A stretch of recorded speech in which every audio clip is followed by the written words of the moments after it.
O sobrenome daquela família era conhecido de ponta a ponta da cidade.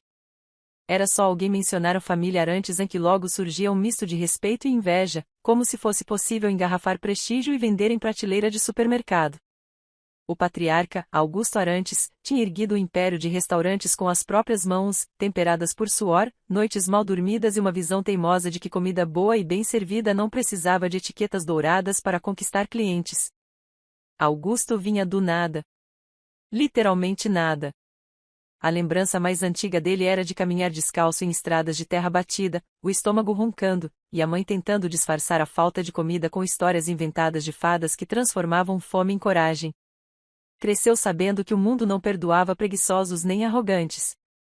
Mas, ironicamente, esse mesmo mundo tinha lhe pregado uma peça: o único filho homem, Vinícius, era exatamente isso. Preguiçoso até o osso e arrogante até a medula. Vinícius tinha aprendido a soletrar a palavra herdeiro antes de aprender a soletrar o próprio nome. Cresceu comendo do bom e do melhor, estudando nas melhores escolas, embora estudar fosse apenas um verbo que ele conjugava para os outros, nunca para si. Quando algum professor ousava dar-lhe notas baixas, bastava um telefonema de Augusto, acompanhado de um generoso patrocínio à escola, para que tudo se resolvesse como mágica. E Vinícius percebera cedo que o dinheiro do pai era uma capa de super-herói que lhe permitia pisar em quem quisesse sem jamais sujar o sapato. A irmã, Laura, acompanhava tudo de camarote. Não era mais velha nem mais nova do que o suficiente para se tornar invisível nas comparações. O brilho do irmão tapava qualquer tentativa dela de existir. Só que Laura não tinha pretensão de ser uma estrela. Gostava de observar, com aquele humor afiado que só quem já foi ignorada a vida inteira consegue desenvolver. E convenhamos, rir da tragédia alheia, especialmente quando um alheio se acha dono do mundo, era seu esporte favorito. Se soberba fosse profissão, Vinícius já teria conquistado 3 diplomas honorários, comentava ela certa vez, ao ver o irmão humilhar um garçom por ter trazido água sem gás em vez de com gás. Augusto ouvia em silêncio, mas cada deboche da filha soava como eco de uma culpa que crescia dentro dele. A culpa de ter criado um pavão convencido, acreditando que bastava encher de luxo para moldar caráter. Vinícius trabalhava como gerente em uma das filiais dos restaurantes do pai. Na prática, era mais um trono decorativo do que uma função de verdade. Quem sustentava a engrenagem eram os funcionários, enquanto ele passeava entre mesas com ar de superioridade, corrigindo detalhes inexistentes e mostrando um sorriso falso para clientes importantes. O que ele gostava mesmo era do poder. Mandar e ser obedecido. Sussurrar ordens como se estivesse distribuindo decretos reais. Você aí, ajeita essa toalha, parece saída de brechó. Não quero o pobre sentado perto da janela, tira aquela mesa dali. Se o prato demora mais de 10 minutos, pode se considerar desempregado. Os funcionários aprendiam rápido a andar na ponta dos pés, mas sempre sobrava alguém disposto a enfrentá-lo. Geralmente, quem não tinha mais nada a perder. Augusto assistia de longe, cada vez mais incomodado. Já não bastava a arrogância, Vinícius havia desenvolvido um hobby: humilhar pessoas humildes, como se fosse um troféu. Era quase um espetáculo. Ele ria alto, fazia questão de expor o outro, e terminava sempre com a frase que doía como soco. Eu posso porque sou filho do dono. Augusto não precisava que ninguém lhe dissesse o que já estava óbvio. Criará um monstro com seu próprio sobrenome. Numa noite silenciosa, sentado em sua biblioteca abarrotada de livros de administração e biografias de grandes nomes, o velho milionário tomou uma decisão. Não bastava conversar, não bastava pregar sermões. Vinícius não entendia lições ditas com calma. Ele só aprenderia se a vida o colocasse de joelhos. Se ele gosta de humilhar, então vai provar do mesmo veneno, murmurou Augusto, acendendo um charuto que, ironicamente, não tinha gosto nenhum naquele momento. Augusto tinha um amigo de longa data, daqueles que não se impressionavam com dinheiro nem com status.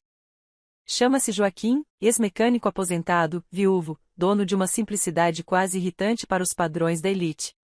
Foi a ele que Augusto ligou. Preciso que faça um papel para mim, Joaquim. Papel? Eu nunca fui bom em teatro. Não precisa ser bom. Só precisa ser você, mas mal vestido.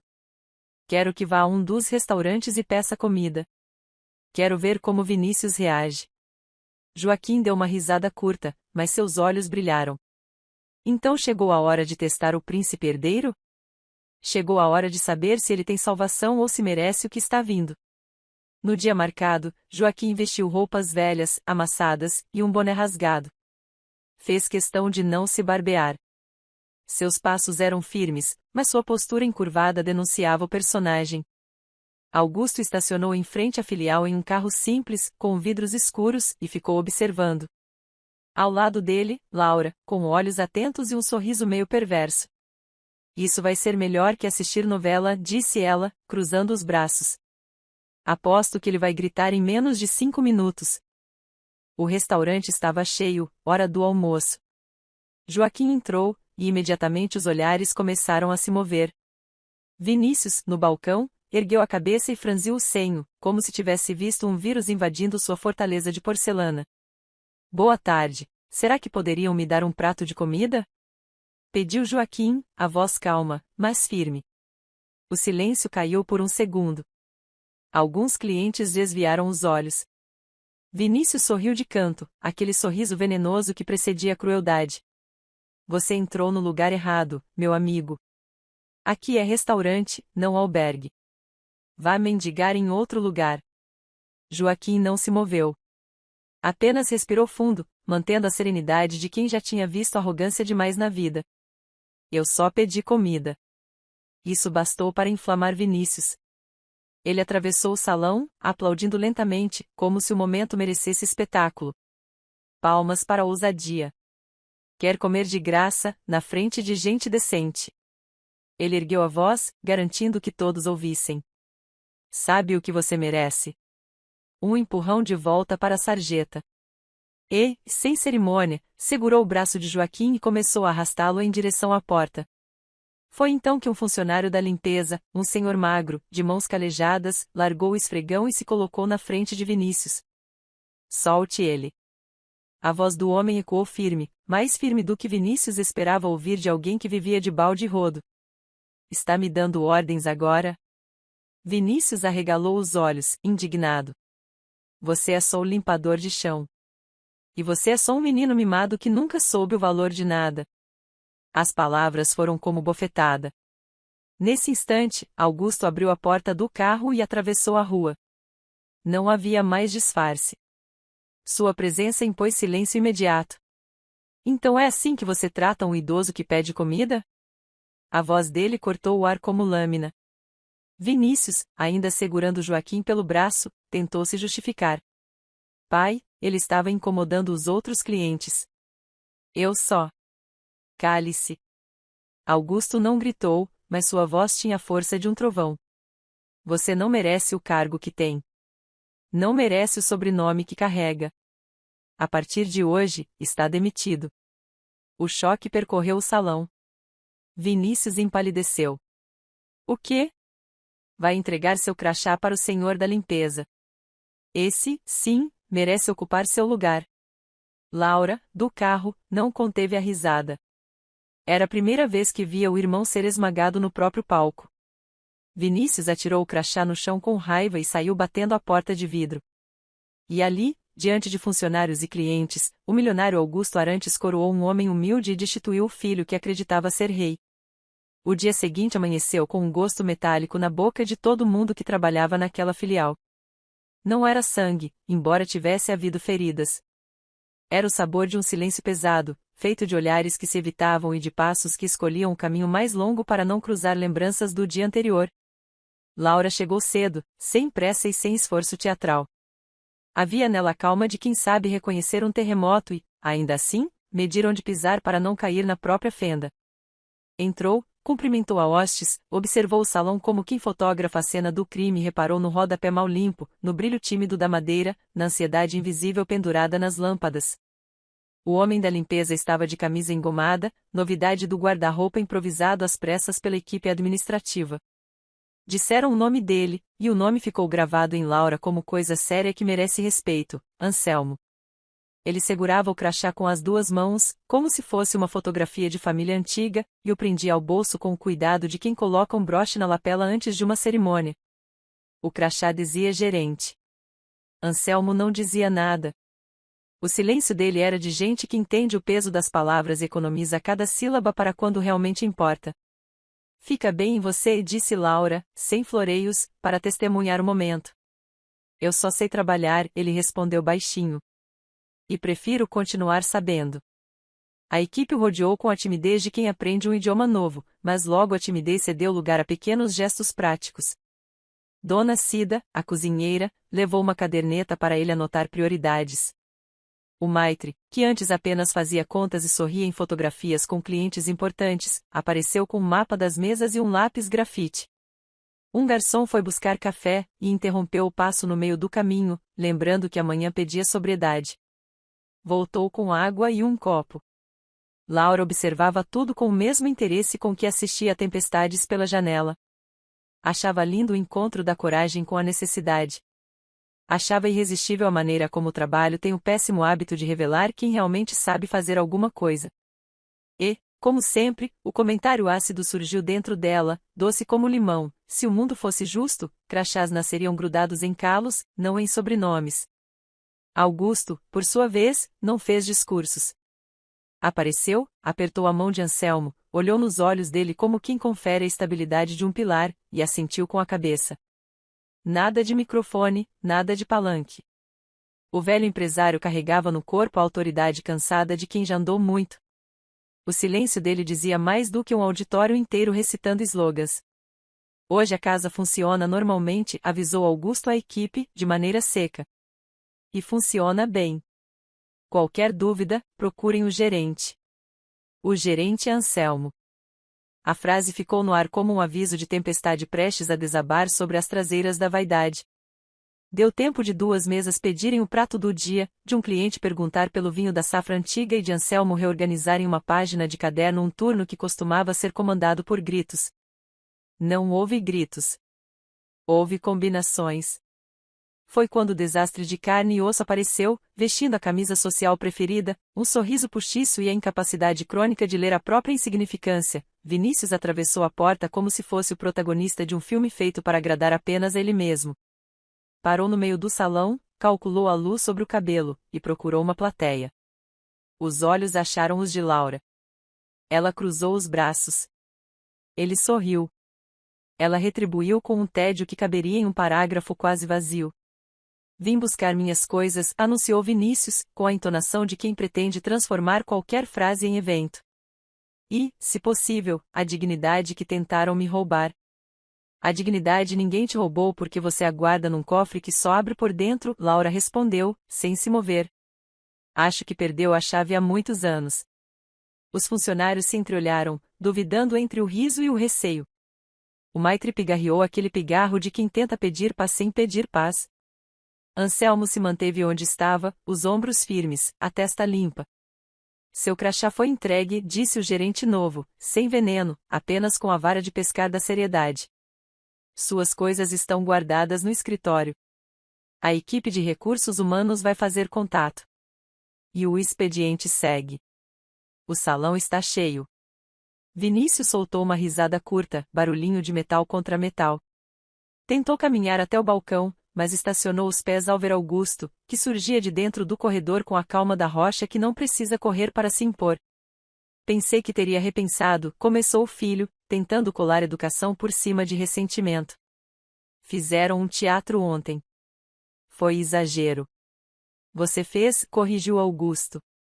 E prefiro cortar exageros do que perdê-los de vista até virarem monstros. Pai. Sou Augusto, aqui. O senhor conversa com o proprietário do estabelecimento, não com o pai. Laura percebeu o estremecimento nos lábios de Vinícius. Era um tremor rápido, quase invisível, mas dava para ouvir nele o barulho de uma ponte se partindo. Proprietário, repetiu Vinícius, tentando vestir o respeito como um terno 2 números menor. O senhor está trocando um gerente experiente por um homem da limpeza. Isso vai acabar com a imagem da casa. A imagem da casa não estava com o homem da limpeza quando alguém arrastou um idoso até a porta, disse Laura, sem mexer um músculo. Imagem é feita do que a gente faz quando acha que ninguém está olhando. Ontem, todo mundo olhou. Houve um minuto de silêncio suficiente para caber uma biografia inteira. Vinícius respirou como quem aprende a engolir pedras. Eu vou provar que vocês erraram, disse, por fim, abrindo caminho com os ombros. Não é um fim, é só um intervalo. Intervalo de quem confundiu aplauso de plateia pequena com mérito de palco grande, devolveu Laura, quase com delicadeza. O relógio da realidade marca outro horário, querido. E ele não atrasa. Ele foi ao escritório, catou caixas, derrubou papéis, protestou com barulhos que pretendiam ser tempestade. Ao voltar, parou diante de Anselmo. Olhou de cima a baixo, mais baixo do que era possível. Tentou encontrar um ponto de apoio para o desprezo. Cuidado para não sujar o cargo com sabão, sibilou, imaginando que feriria. Cheira desinfetante. Cheira trabalho honesto, devolveu Anselmo, sem elevar a voz. E isso costuma doer em nariz preguiçoso. Alguns risos escaparam como fogos furtivos num céu proibido. Vinícius deixou as caixas baterem na porta e saiu, levando embora uma arrogância cambaleante, ainda barulhenta, mas com as primeiras rachaduras à mostra. O salão respirou, aliviado, como cozinha que abre janela depois de um óleo queimado. Laura cruzou para o fundo, onde ficavam os horários de turno. Encontrou Anselmo conferindo escalas. Vai ser um dia longo, disse ela. Vai ser um dia, corrigiu Anselmo. E, depois, outro. O longo a gente não escolhe, a gente atravessa. Ela assentiu. Gostava daquele jeito dele que trocava heroísmo por constância. Era uma estética que sempre lhe faltava em casa. Vinícius tinha transformado tudo em fanfarra, Anselmo trazia de volta a textura dos pequenos deveres. Nos dias seguintes, a casa ficou cheia de gente que talvez nunca tivesse notado a presença do lugar. Havia curiosidade no ar, aquela curiosidade malcriada que atrai pessoas quando farejam confusão. Alguns clientes voltaram apenas para ver o homem da limpeza no papel de gerente. Parte deles apostava secretamente na queda rápida. Outra parte torcia com a mesma intensidade que torce para uma travessia no meio de um rio cheio. Laura assistia a tudo como quem lê uma reportagem e já conhece o parágrafo final, mas aprecia cada vírgula do caminho. Anselmo trouxe para a gerência aquilo que o trabalho manual ensina sem pedir licença: o olhar para o processo, o respeito pelo tempo das coisas, a coragem de resolver problemas miúdos antes que cresçam. Troca de fornecedor de guardanapo? Só depois de testar a resistência do papel a mãos úmidas e pratos com borda de molho. Revezamento de mesas na hora do pico? Feito com uma simplicidade capaz de fazer um coreógrafo aplaudir. Reuniões no fim do expediente? Curtas. Decisões? Claras. Repreensões? Privadas. Elogios? Públicos. Aos poucos, a equipe passou a falar numa sintonia de rádio que não chia. Laura, que nunca pediu o palco, encontrou seu papel preferido, a comentarista que socorre com frases afiadas, mas não rouba o protagonismo do resultado. Anotava fatos, guardava impressões, colecionava sorrisos cansados de vitória miúda. À noite, em casa, escrevia para si mesma, hábito antigo que ninguém na família conhecia, porque ninguém jamais perguntou o que ela fazia quando não estava disponível para ajudas silenciosas. O caderno de Laura tinha páginas repletas de comparações que estouravam como pipocas. Dizia que a humildade anda de chinelo, mas cruza maratona. Dizia que o poder é um balão bonito, leve e traidor. Dizia que caráter é martelo silencioso que não pede luz de ribalta. Foi nesse clima que começou a fase da provocação aberta. Vinícius, com a habilidade de criar tormenta onde havia marola, não se deu por vencido. Ele precisava de plateia como quem precisa de ar. E, quando a perde, fica ofegante de si mesmo. Numa tarde, estacionou do outro lado da rua com os vidros abertos e música alta, a mesma música que ele insistia em tocar em festas para provar que ainda podia pertencer a algum grupo que batesse palma. Elevou a voz, fingiu telefonemas polidos e gritinhos de risada, como se qualquer pessoa do outro lado da linha fosse tão importante quanto ele imaginava. Olhava para o restaurante e fazia questão de ser visto. Em seguida, atravessou a rua com um buquê enorme, exagerado, ridículo como um segredo mal contado.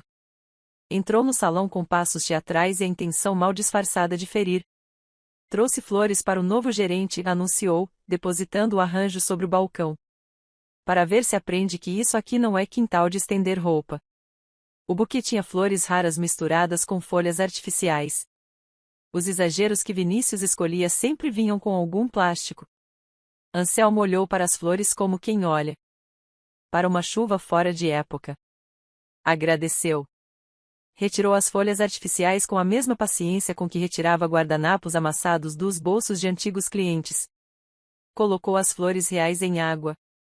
Jogou o plástico fora. Pronto, disse ele. O que é de verdade fica. O que é plástico, a gente recicla. O salão aplaudiu sem combinar. Vinícius corou de um vermelho adolescente, desses que só aparecem quando a realidade encosta no orgulho com a mão fria. Laura sorriu de canto e escreveu outra frase no caderno mental: a vaidade sempre se arruma para sair na foto, mas tropeça na própria sandália. No dia seguinte, Vinícius tentou outro número. Postou um vídeo nas redes sociais em que se apresentava como vítima de uma ditadura de moralismo de quem nunca precisou tomar decisões difíceis. Dizia moralismo com a boca cheia de sílabas, como quem mastiga um doce e não percebe que está comendo sabão. Editou trechos do que aconteceu, cortou o momento em que puxou Joaquim pelo braço, enfatizou o tom duro do pai. O vídeo rodou em grupos habituados a se alimentar de fofocas como pássaros que não aprendem voo. Gente comentou. Gente acreditou. Gente duvidou. Gente passou adiante sem ver. Laura assistiu, respirou fundo e devolveu a respiração para o lugar certo. Depois, telefonou para Joaquim. Quer ver como se conta uma história completa? Perguntou ela. Só se tiver começo, meio e fim, sem maquiagem, respondeu Joaquim, com aquele humor seco que combinava com o dela. Vai ter. E vai ter testemunha. Na manhã seguinte, Laura foi pessoalmente à filial. Pediu as imagens das câmeras de segurança, com autorização formal da empresa, registrou a retirada, catalogou os horários. Trabalhou com a frieza devota de quem monta um mosaico fragmentado. Não queria espetáculo, queria método. Augusto, ao vê-la, reconheceu nela um tipo de força que não gritava, mas deslocava móveis. Pode publicar, disse ele, quando assistiu ao vídeo completo. E publique no perfil oficial da empresa. Sem adjetivos. Só os fatos. Fatos já são adjetivos quando a gente está com pressa de manipular, acrescentou Laura, mais para si do que para o pai. O vídeo subiu. Imagens claras, áudio nítido, tempo correndo como precisa correr. Nenhum recorte que favorecesse ninguém. Apenas o que houve, o pedido por comida, a resposta hostil, o arrasto pelo braço, a intervenção de Anselmo, a chegada de Augusto, a demissão. No final, um texto curto: nossas casas servem comida. E respeito. Quem não entende essa ordem não trabalha aqui. As reações vieram na velocidade típica das coisas que mordem e correm. Muita gente que havia acreditado no primeiro recorte apagou comentários, como quem tenta recolher confete depois do bloco. Outra gente pediu desculpas. A maioria apenas seguiu adiante, com a pressa de quem não se demora diante de espelhos que mostram demais. Laura não precisou responder a ninguém. Anselmo agradeceu à equipe, limpou o balcão com um pano que parecia benzer madeira, e seguiu o dia. Aí veio a parte preferida de todo vilão que se recusa a ler o roteiro da própria queda, a perseguição patética. Vinícius passou a estacionar em esquinas onde poderia cruzar com Anselmo na saída. Inventou que vinha apenas a conversar como homens e deixou escapar, entre os dentes, a velha promessa de gente que perdeu o lugar de mando: isso não vai ficar assim. Laura apareceu 2 vezes nesse cenário, sem ser chamada, porque tem radar para a tempestade. Ficou encostada no capô do carro, braços cruzados, sorriso de ironia em ponto médio. Conversa de homem? Ela perguntou, na primeira dessas noites, quando os dois se postaram frente a frente. A conversa de gente decente cabe em qualquer pronome. O resto é latim para disfarçar medo. Você sempre foi boa de frases, retrucou Vinícius. Péssima de lealdade. A lealdade é uma escada, a gente sobe quando sustenta os outros, não quando pisa neles. Anselmo, que tinha horror a brigas como quem tem alergia a perfume forte, fez o que sempre fizera, manteve o prumo. Não tenho medo de você, rapaz, disse, firme, sem agressividade. Tenho medo de me tornar alguém como você se eu responder na mesma moeda. Então pode guardar o troco. Aqui a gente só trabalha. Vinícius sorriu de lado, mas com dentes de vidro.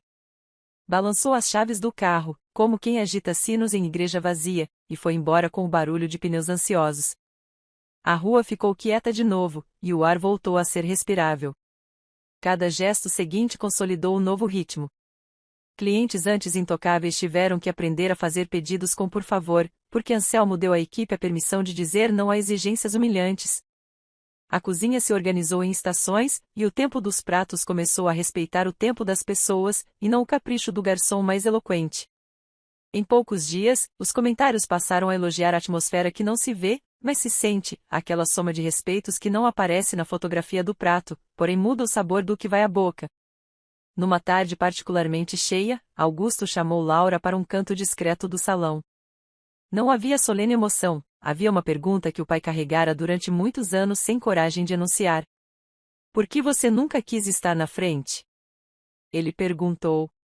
Você tem mais cabeça de gestão do que eu tinha quando comecei. Laura pensou na resposta com a calma com que se descasca uma laranja. Procurou as palavras certas, aquelas que não escorregam das mãos. Porque eu aprendi cedo que, nesta família, quem fica na frente vira escudo para o erro dos outros, disse, por fim. E eu não nasci para tomar pedrada por culpa alheia. Nasci para fazer coisas funcionarem. Eu só precisava de espaço para isso. Augusto olhou a filha como quem olha um retrato pela primeira vez e percebe o que sempre esteve ali. A culpa que o acompanhava encontrou um assento, não para se instalar como hóspede fixo, mas para finalmente encarar a conversa que vinha adiando há anos. O espaço é seu, ele disse.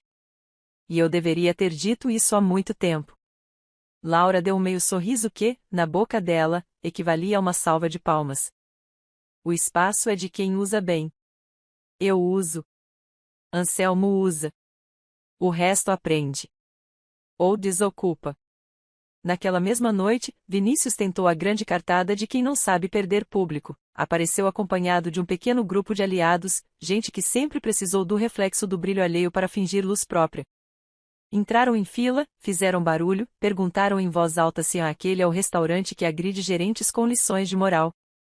Alguns clientes viraram o rosto, outros assistiram com o constrangimento educado de quem prefere não sujar a roupa na lama da praça. Laura encarou o cortejo com o mesmo interesse que se dedica a um desfile de moda feito apenas de cortinas velhas. Aproximou-se. As palavras encontraram o tom exato entre a ironia e a firmeza. E carregavam, sem pedir licença, a esperteza de humilhar de volta sem descer degraus. Se vieram jantar, temos mesa, disse. Se vieram provocar, temos porta. E, se vieram aprender, temos trabalho. Só não temos palco, porque o único palco do salão pertence a quem serve. Vinícius tentou rir. O riso nasceu torto e morreu antes de aprender a andar. Um dos comparsas arriscou um comentário, mas engoliu as sílabas ao ver que Anselmo se aproximava, seguido de dois garçons de corpo miúdo e coluna enorme. A regra é simples, disse Anselmo. Quem entra para jantar, janta. Quem entra para tumultuar, sai. E, se entrar para faltar com respeito, não volta. O grupo hesitou. Era preciso coragem para transformar a farsa em confusão aberta. Não tiveram. Recuaram um passo, depois outro, e o terceiro passo já foi dado do lado de fora. Foram embora fingindo que tinham algo mais importante a fazer, como meninos que devolvem o brinquedo para não admitir que apanharam no jogo. Laura assistiu à retirada com um cansaço doce, desses que chegam quando uma batalha se encerra sem fogos, mas com a certeza de que as próximas batalhas têm endereço conhecido. De madrugada, a cidade dormia, e apenas os bares que apostam em resistências prolongadas insistiam em ficar de olhos abertos. Laura sentou à mesa da cozinha de casa, caderno aberto, caneta de tinta azul. Anotou o dia. Riscar datas a ajudava a não perder o fio. Escreveu que a vaidade, quando contrariada, vira perseguição. Escreveu que o respeito, quando praticado, vira rotina. Escreveu que a coragem, quando encontra aliados, vira método. Depois fechou o caderno com a leveza de quem sabe que ainda haverá tempestade, e que guarda guarda-chuva e botas ao lado da porta. Na manhã seguinte, antes do almoço, Joaquim apareceu no restaurante. Entrou sem pressa, agora com a barba parada e uma camisa limpa, mas ainda com a mesma postura de quem não se dobra à opinião de vitrines. Aproximou-se de Anselmo, apertou a mão dele, e houve ali um reconhecimento silencioso que Laura não teve coragem de interromper. Obrigado pela maneira como segurou meu braço, disse Joaquim. Não foi para me impedir de cair, foi para me lembrar que eu ainda podia ficar de pé. O Senhor me lembrou muitas coisas, respondeu Anselmo. Sobretudo que qualquer um de nós pode precisar pedir um prato de comida um dia. E que a fome mais feia é a de respeito. Eles sorriram. O salão, ocupado com talheres, bandejas e vozes baixas, não percebeu que uma cena maior acontecia ali, sem música, sem aplauso, sem holofotes. Laura percebeu. Guardou a cena no mesmo lugar onde guarda os parágrafos que valem por capítulos. No fim da tarde, enquanto o sol escorregava para trás dos prédios e a cidade colocava sua maquiagem de hora de pico, Augusto convocou uma reunião curta. Não precisava de discursos, repetia mentalmente. Mas havia palavras que exigiam ser ditas em voz alta para que não ficassem apenas como carta guardada na gaveta. A casa é de todos, começou, olhando nos olhos um por um. De quem ferve molho, de quem carrega a bandeja, de quem limpa o chão, de quem escolhe o vinho e também de quem paga a conta. Ninguém aqui é mais do que ninguém. Quem não entende isso não cabe. A equipe concordou, e a concordância parecia um coro de respirações. Laura encostou na parede, satisfeita. Anselmo, ainda tímido com um novo lugar no tabuleiro, não discursou. Agradeceu. Prometeu apenas trabalhar. E cumpriu a promessa, como se fosse um voto. Lá fora, em algum canto, Vinícius afiava novas estratégias, porque antagonistas com fome de holofote não hibernam. Ele escolheria outras formas de ataque, tentaria outras provocações, arrumaria novos coros. O enredo dele exigia plateias. O enredo de Laura, não. O enredo dela exigia apenas coerência, e coerência é difícil de derrubar. Ainda viria a perseguição disfarçada de cobrança, o ataque travestido de reconciliação, a humilhação pública com convites dourados. Ainda viriam noites de dúvida, e viriam também as manhãs em que a certeza se veste sem olhar para o espelho. No corredor que levava ao escritório, Laura parou diante do quadro com fotografias antigas do início do negócio. Augusto ao lado de um fogão simples, uma panela enorme, o avental manchado de molho. Atrás dele, uma pia. E, ao pé da pia, um balde. O tempo, quando tem senso de humor, gosta de lembrar a origem das grandezas com objetos que ninguém nota.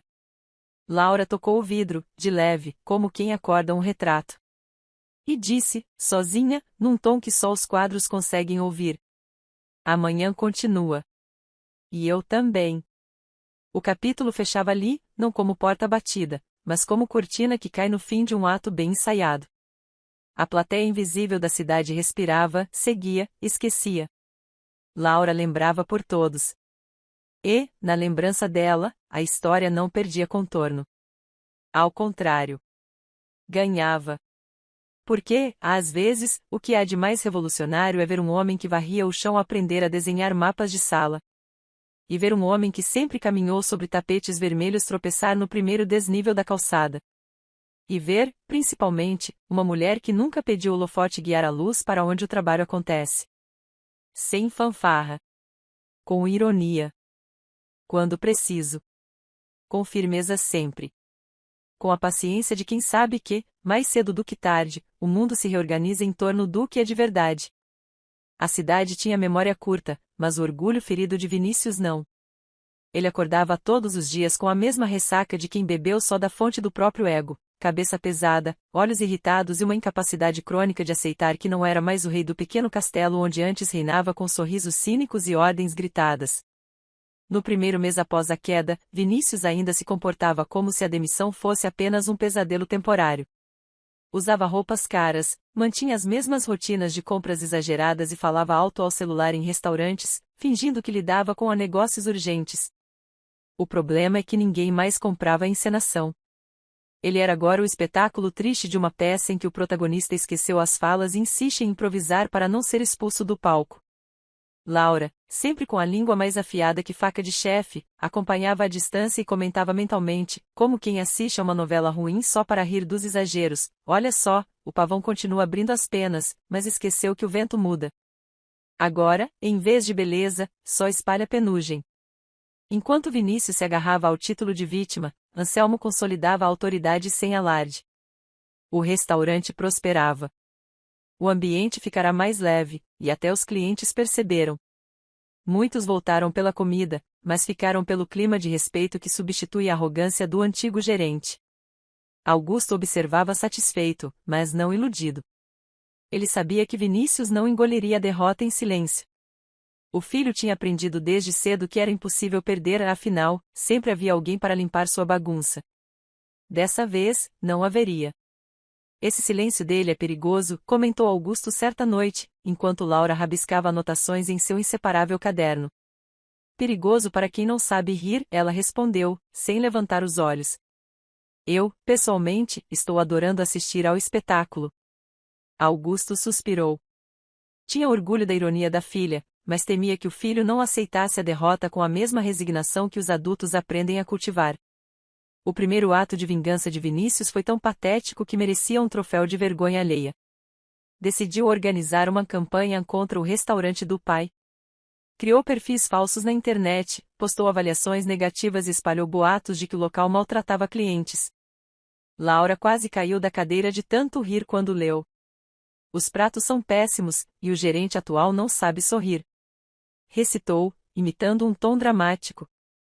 Parece texto de adolescente revoltado porque não ganhou sobremesa grátis. O problema é que, ao tentar atacar, Vinícius acabou dando publicidade gratuita. Os clientes, curiosos para conferir os boatos, foram em peso ao restaurante.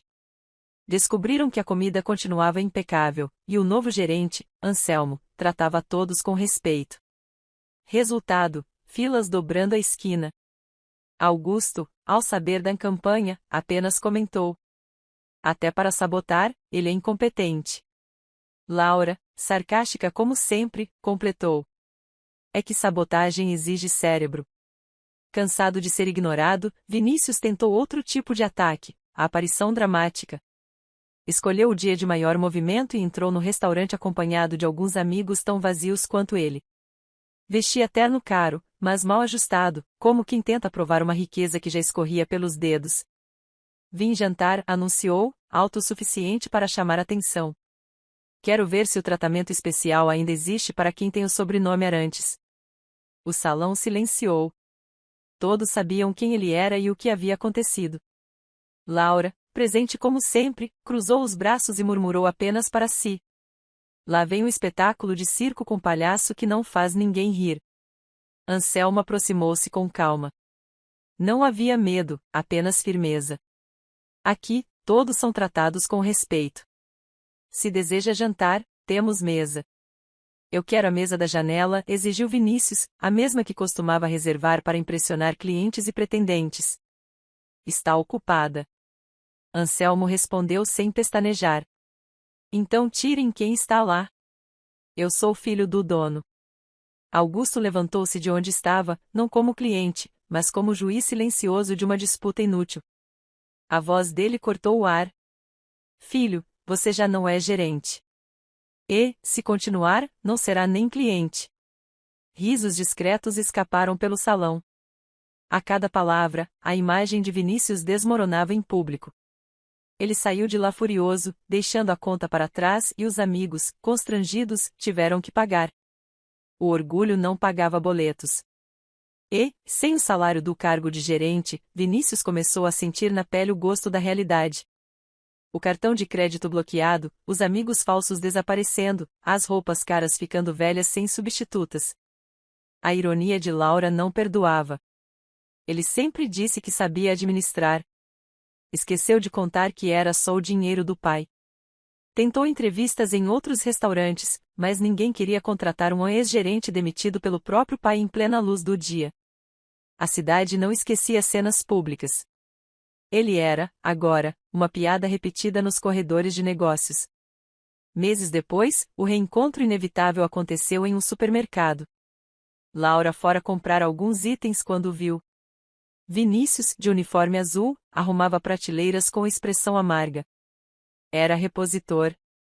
Ele a viu também. Tentou esconder-se atrás das caixas de cereais, mas Laura não perdeu a oportunidade.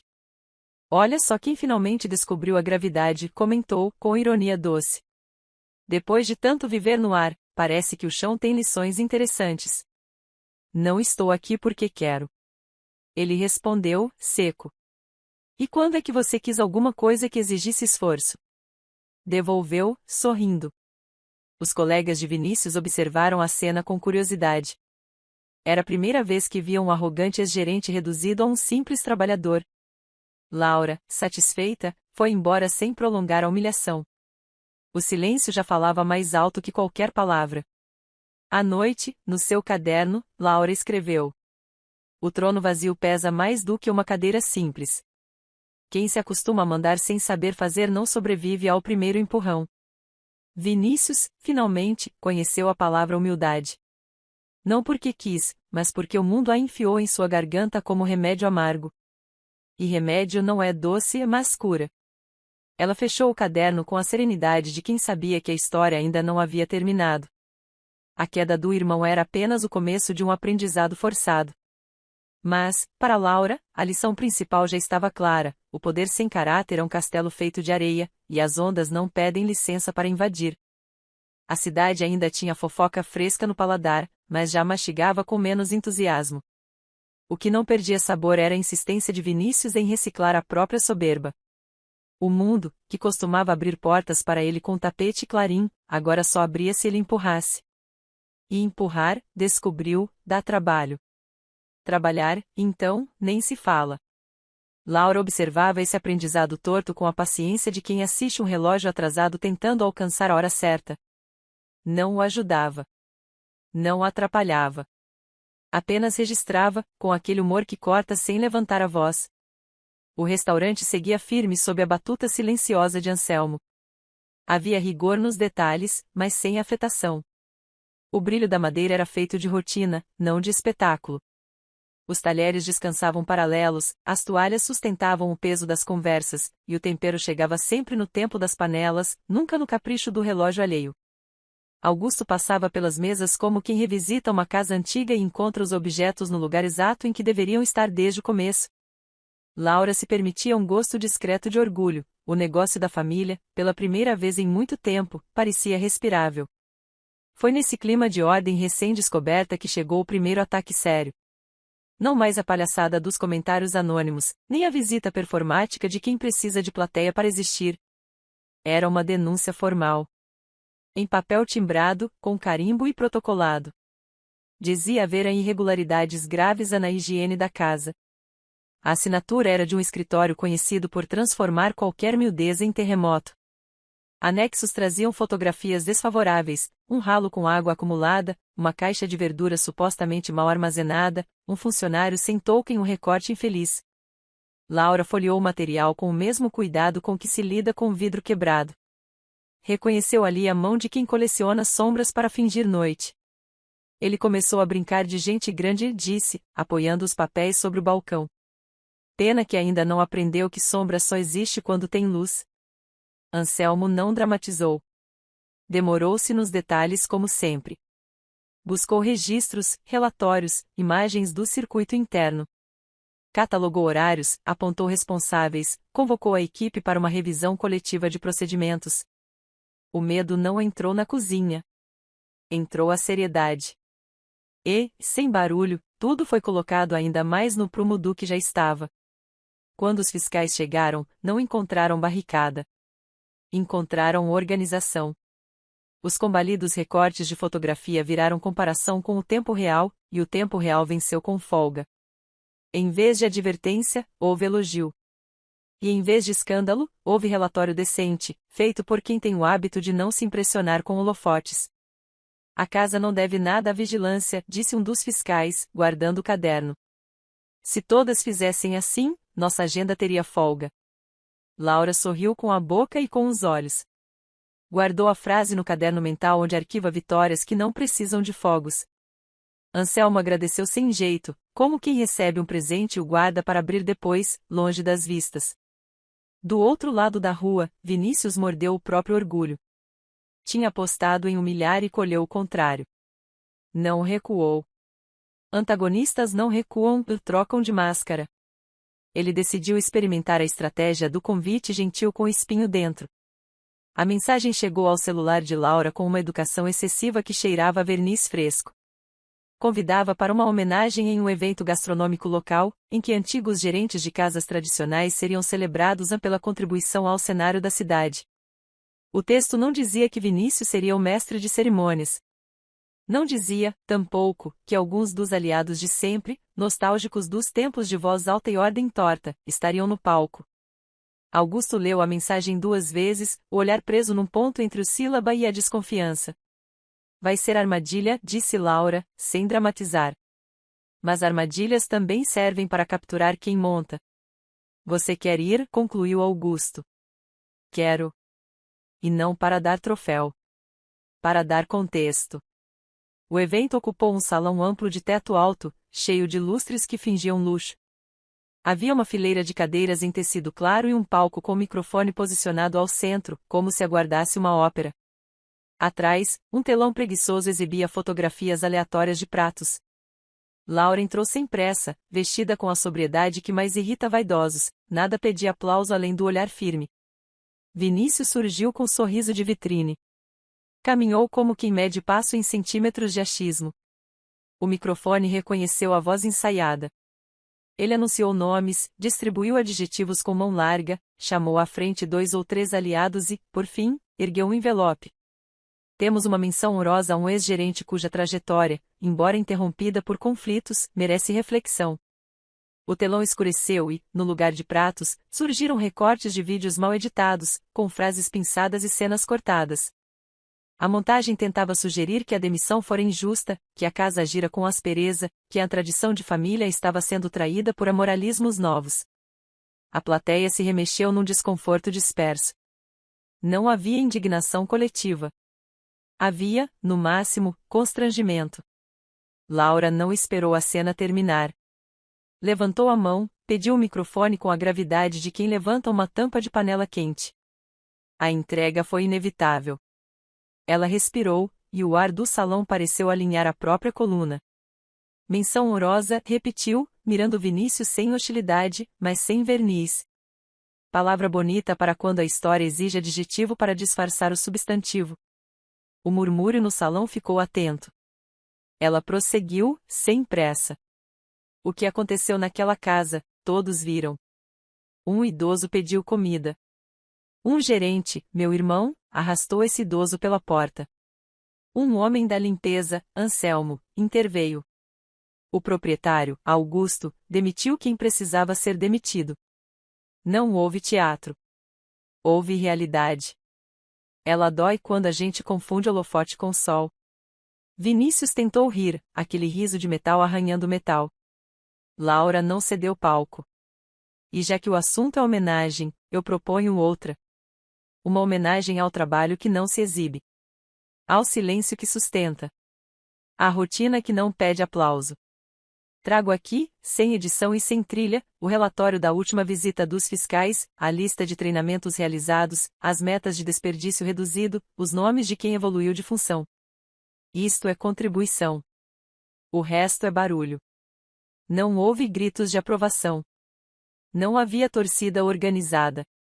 Houve um movimento de assentimento, espalhado, adulto, que não pede senha para existir. A solenidade de plástico perdeu brilho.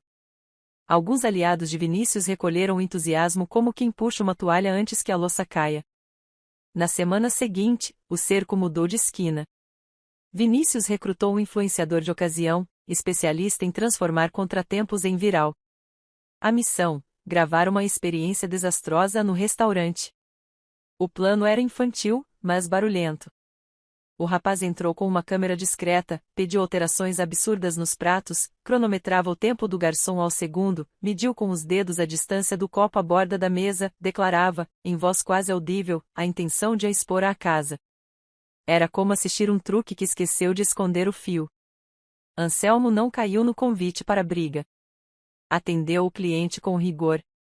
Quando o pedido ficou logicamente impossível, ofereceu alternativa viável. Quando o tom subiu, respondeu com a mesma altura da ética. E, no fim, sugeriu cordialmente que a mesa fosse liberada, já que o objetivo ali não era refeição, mas show. O vídeo subiu à rede, claro.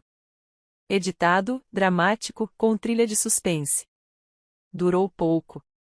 Outros clientes publicaram imagens do mesmo horário, de ângulos diferentes, sem cortes, e o truque se desfez como fumaça em vento teimoso. O mundo ainda tem gente que prefere fatos efeito especial, comentou Laura, sem vencer a vontade de sorrir. É menos do que deveria, mas é suficiente para enxergar sem tropeçar. Vinícius, no entanto, parecia ter trocado os ouvidos por espelhos.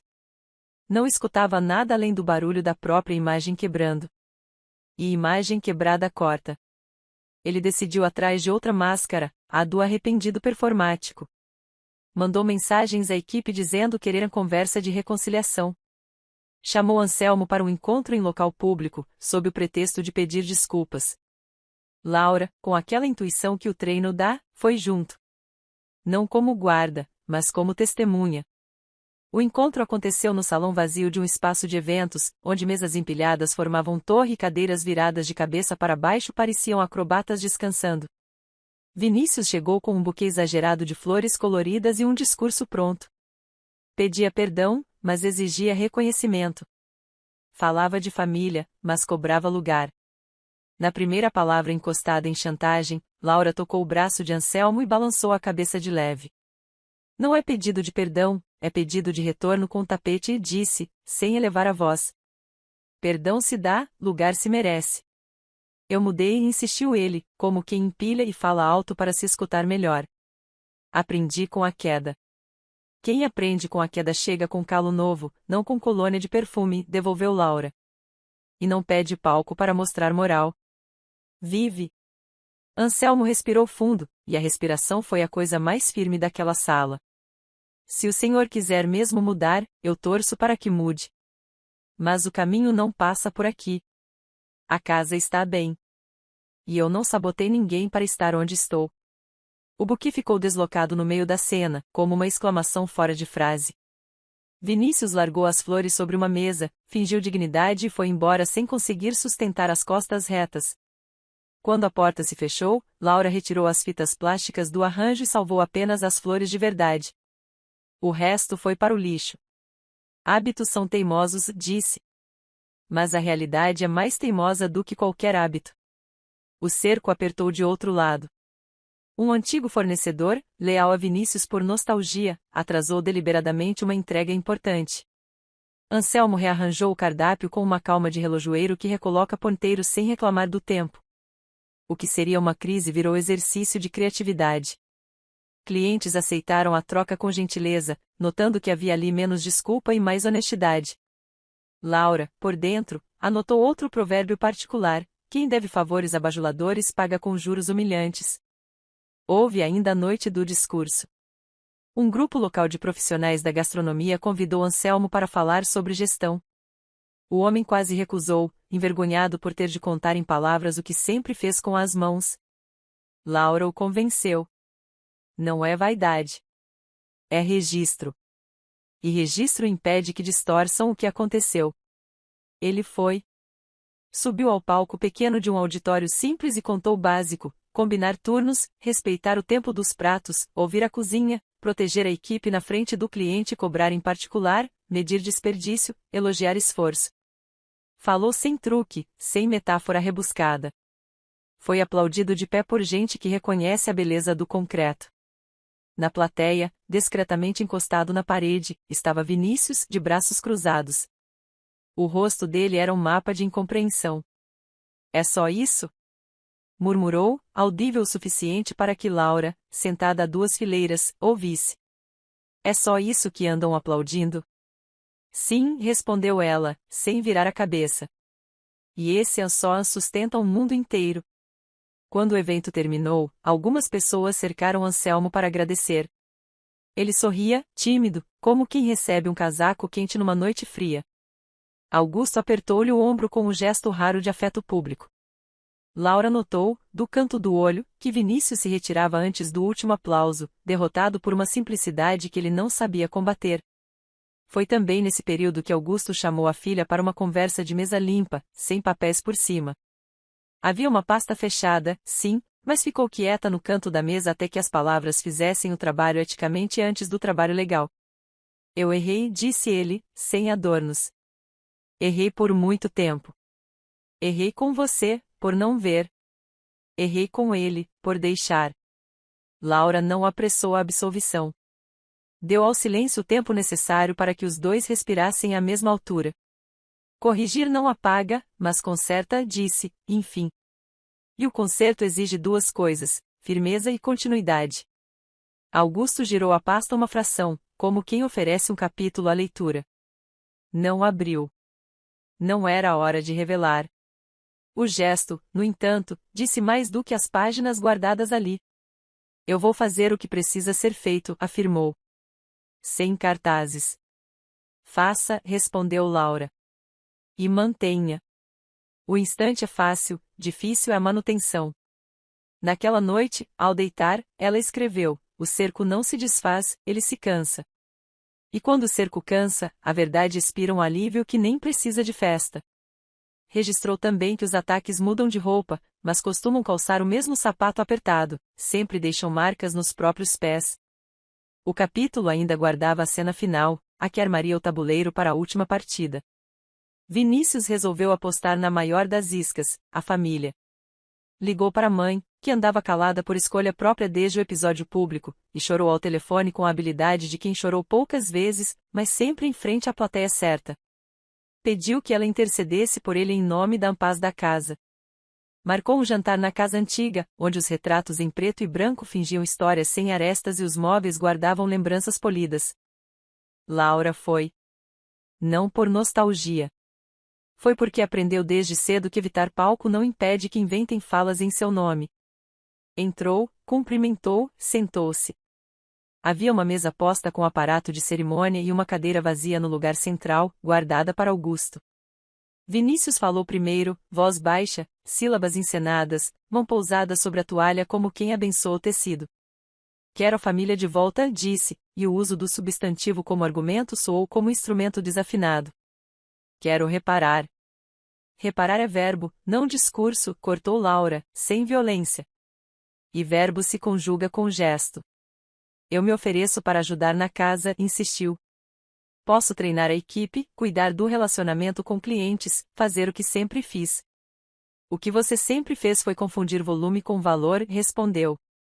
Hoje, a casa aprendeu a diferença. A mãe tentou remendar com frase conciliatória.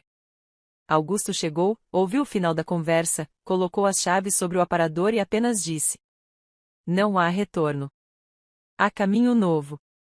Vinícius se enraiveceu pelo avesso, aquele estado em que o ódio veste roupa de tristeza para parecer palatável. Lançou mão da última estratégia, a ameaça velada, travestida de aviso. Vocês não sabem o que estão fazendo. A cidade fala. A cidade julga. Laura levantou-se, não por indignação, mas por economia de tempo. A cidade aprende, disse. E nós também. Foi embora antes da sobremesa posta, que de sobremesa só tinha o açúcar. Na calçada, respirou um ar que não carregava lembranças com cheiro de mofo. Caminhou na direção do presente com a cadência de quem já aceitou que o degrau seguinte exige músculo, não aplauso. No dia seguinte, Anselmo encontrou preso à porta do restaurante um cartaz maldoso, anônimo, pregado com fita barata, espalhando mentiras requintadas. Ele não levou ao lixo. Levou ao quadro de avisos da equipe. E colou ao lado uma folha em branco, com um título simples: O que é verdade sobre o nosso trabalho. Em poucas horas, a folha encheu-se de anotações de todos. Um escreveu a respeito, um outro escreveu a paciência, um outro, treino, um outro, escuta, um outro, coragem. Quando o expediente acabou, a folha parecia um mosaico de cotidianos. Anselmo sorriu, arrancou o cartaz maldoso da porta e o descartou sem olhar de novo. O mosaico ficou no quadro. Laura parou diante dele e achou que, se um dia precisasse explicar o que era uma vitória, mostraria aquilo. Não era troféu. Era método. E método é o único escudo que não quebra na primeira pancada. O cerco, agora, estava menos barulhento. E barulhos, quando cessam, deixam a música de fundo audível. A música era simples, panelas na cadência certa, passos em sintonia de serviço, conversas no volume humano, riso honesto. A última partida se aproximava. Não seria ruidosa. Seria definitiva. Laura fechou o caderno no fim da noite e escreveu, na capa, para si: amanhã começa o fim. E, por fim, o começo. O calendário seguiu como quem arrasta os pés por um corredor longo. O restaurante prosperava em silêncio, consolidado em rotina sólida, enquanto Vinícius se afogava em tentativas de reaparecer. Cada gesto dele parecia uma imitação mal feita do passado. Já não havia brilho no sapato engraxado, nem eco no tom de voz ensaiado. A cidade lembrava, e lembrava bem. Laura, como sempre, observava à distância. Ela não era espectadora neutra, era cronista irônica, registrando cada passo do irmão com a precisão de quem sabe que a comédia e a tragédia só mudam pelo ponto de vista. A cada tentativa fracassada de Vinícius, ela anotava frases curtas em seu caderno, como um inventário particular da decadência. Quem precisa se lembrar o tempo todo de que é grande já encolheu há muito tempo. A última cartada de Vinícius foi ousada no papel e desastrosa na execução. Ele tentou articular um resgate da tradição com antigos fornecedores e clientes. Organizou um jantar improvisado num salão barato, decorado com cortinas de cetim brilhante e arranjos artificiais que tentavam esconder a falta de investimento. Vai ser o renascimento da marca, anunciou a um pequeno grupo de seguidores, todos mais interessados no buffet gratuito do que na grandiosidade do plano.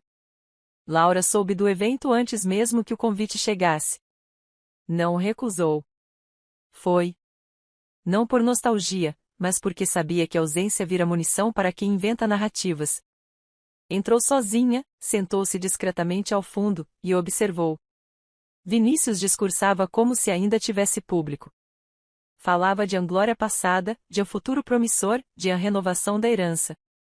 Mas as palavras soavam ocas. Os pratos atrasaram, a comida era mal temperada, e os convidados murmuravam, divididos entre o desconforto e o deboche.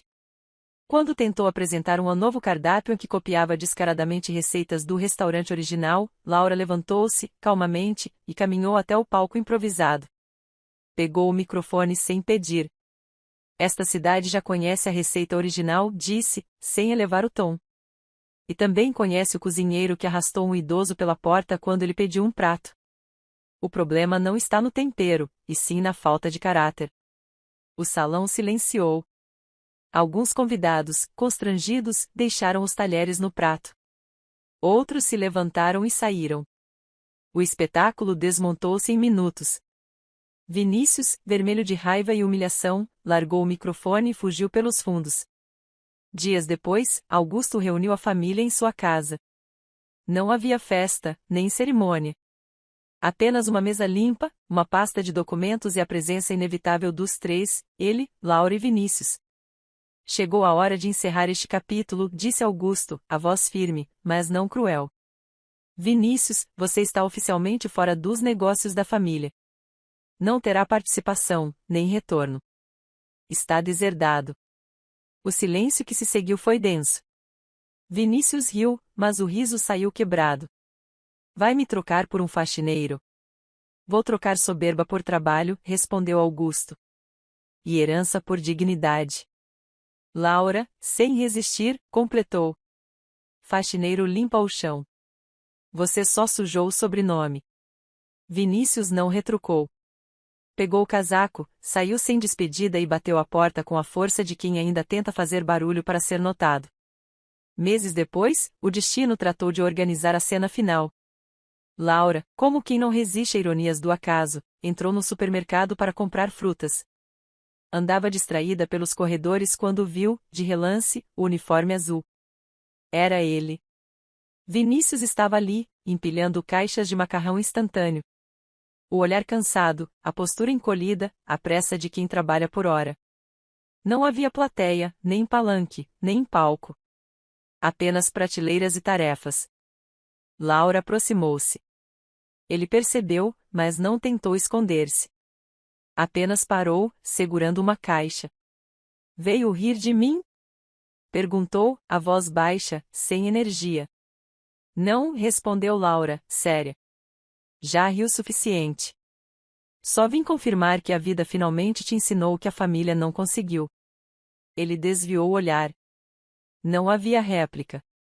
A humilhação maior não era pública, era íntima. Era o peso de reconhecer que a arrogância não compra dignidade, e que o sobrenome não carrega sozinho o prato da mesa. Laura saiu do supermercado sem olhar para trás. Em casa, abriu o caderno e escreveu a última linha daquela história. O pavão perdeu as penas e descobriu que sabia voar tanto quanto uma pedra. O homem da limpeza virou gerente. E eu, que nunca precisei de trono, fui a única a permanecer inteira. Vitória não é gritar mais alto. Vitória é sobreviver à tempestade sem pedir guarda-chuva emprestado. O restaurante prosperava sob a direção de Anselmo. Os clientes retornavam, fiéis, não apenas pela comida, mas pela sensação de que ali se servia respeito junto com cada prato. Augusto, envelhecido mas sereno, parecia finalmente em paz. E Laura, cronista silenciosa da queda e da reconstrução, guardava em suas páginas não apenas a ruína do irmão, mas também a lição que sempre carregaria: poder herdado é peso morto. Trabalho vivido é o único patrimônio que não se perde. Assim se fechava o ciclo. Com ironia, com justiça e com a certeza de que algumas histórias não precisam de redenção. Precisam apenas de um fim claro. E este fim tinha gosto de prato bem servido, temperado com dignidade e polvilhado com sarcasmo. Fim.